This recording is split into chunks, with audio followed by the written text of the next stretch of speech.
السلام علیکم ورحمۃ اللہ وبرکاتہ۔ آپ خود جا کے جہاد کیوں نہیں کرتے اور کیوں افواج کے پیچھے پڑے ہوئے کہ وہ جا کے جہاد کریں؟ یہ اسی لیے ہے نا کہ آپ خود اس جہاد سے جی چرانا چاہتے ہیں۔ جب سے دوستوں میں نے لاسٹ کچھ ویڈیوز بنائی ہیں جس میں فلسطین کے مسئلے کا واحد حل یہ پیش کیا ہے کہ افواج جو کہ طاقت رکھتی ہیں فلسطین کو آزاد کرانے کی، وہ موو ہوں مسلم افواج اور جہاد کے ذریعے فلسطین کو آزاد کرائیں، تو اکثر یہ اسٹیٹمنٹ، یہ کمنٹ، یہ سوال لوگ مجھ سے کچھ سنسیریٹی میں اور کچھ مذاق اڑاتے ہوئے پوچھتے ہیں کہ یار تم خود جہاد پہ کیوں نہیں جاتے؟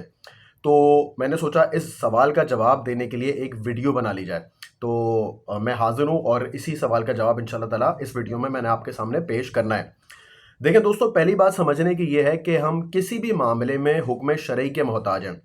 ہم کیوں یہ بات کر رہے ہیں کہ فوج کو موبلائز ہونا چاہیے؟ مطلب ہمیں کیا پڑی ہے، فلسطین میں مسئلہ ہو رہا ہے، تو وہ اس کی وجہ صرف یہ ہے کہ اللہ تعالیٰ نے بحیثیت مسلمان مجھ پہ فرض کیا ہے کہ میں امر بالمعروف و نہی عن المنکر کا فریضہ سر انجام دوں۔ تو چونکہ یہ حکم شرعی ہے، اس لیے اس حکم شرعی کو ویڈیوز کے ذریعے میں آپ تک پہنچا رہا ہوں۔ تو ہم ہر معاملے میں حکم شرعی کے مکلف ہیں۔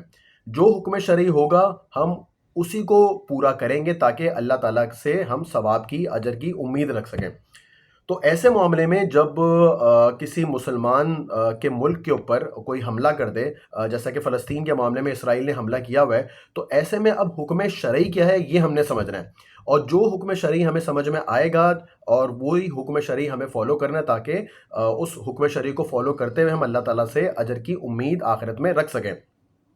تو حکم شرعی اس معاملے میں کیا ہے؟ وہ جیسے میں نے لاسٹ کچھ ویڈیوز میں بتایا ہے کہ وہ صرف جہاد ہے، لیکن ایک عام مسلمان جو کہ یہ طاقت نہیں رکھتا، جو یہ ٹریننگ نہیں رکھتا، جو ملٹری میں نہیں ہے، جو فوج میں نہیں ہے، وہ کیا کرے؟ تو اس کو سمجھنے کے لیے میں آپ کے ساتھ آج اس ویڈیو میں 3 واقعات پیش کروں گا، اور یہ تینوں واقعات ہمارے اسلاف میں بڑے بڑے علماء کرام کے ہیں۔ تو پہلا واقعہ ہے ابن تیمیہ کا۔ ہوتا کچھ یوں ہے کہ سن 700 ہجری کے اندر تاتاری حملہ کرنے آ رہے ہوتے ہیں دمشق کے اوپر، اور تاتاریوں کا، منگولز کا تو آپ کو پتہ ہے کہ انہوں نے کس قدر تباہی مچائی تھی، بغداد تہس نہس کر دیا تھا۔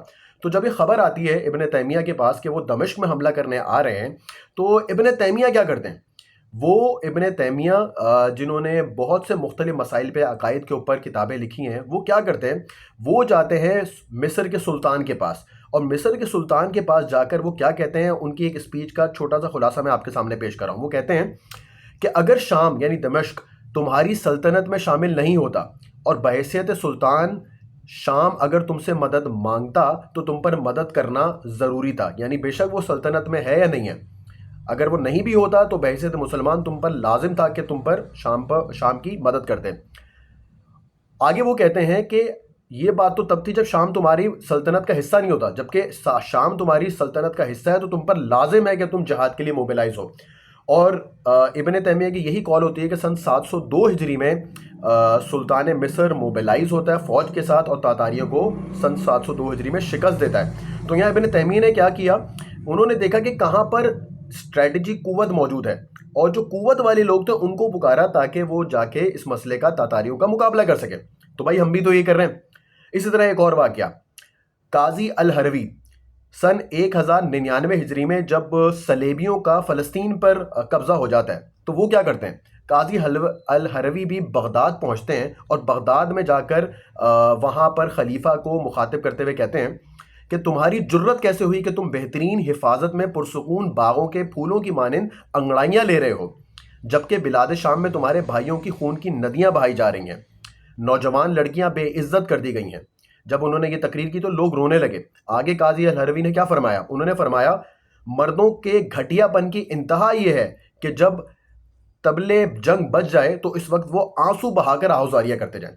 تو یہاں پر بھی ہم دیکھتے ہیں کہ قاضی الحروی نے جو ہمارے اسلاف میں شامل تھے، جہاں پر طاقت تھی وہاں پر اس کال کو دیا کہ وہ موبلائز ہوں اور فلسطین کو جو صلیبیوں نے قبضہ کیا اس کو آزاد کروائیں۔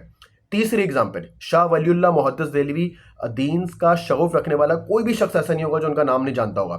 یہ بھی 12ویں ہجری میں کیا کرتے ہیں؟ جب مغل جو سلطنت ہے اس میں مرہٹوں کا بہت زور ہوتا ہے تو کیا ہوتا ہے کہ مغل سلطنت کے اندر وہ قوت نہیں رہتی کہ وہ مرہٹوں کا مقابلہ کر سکیں۔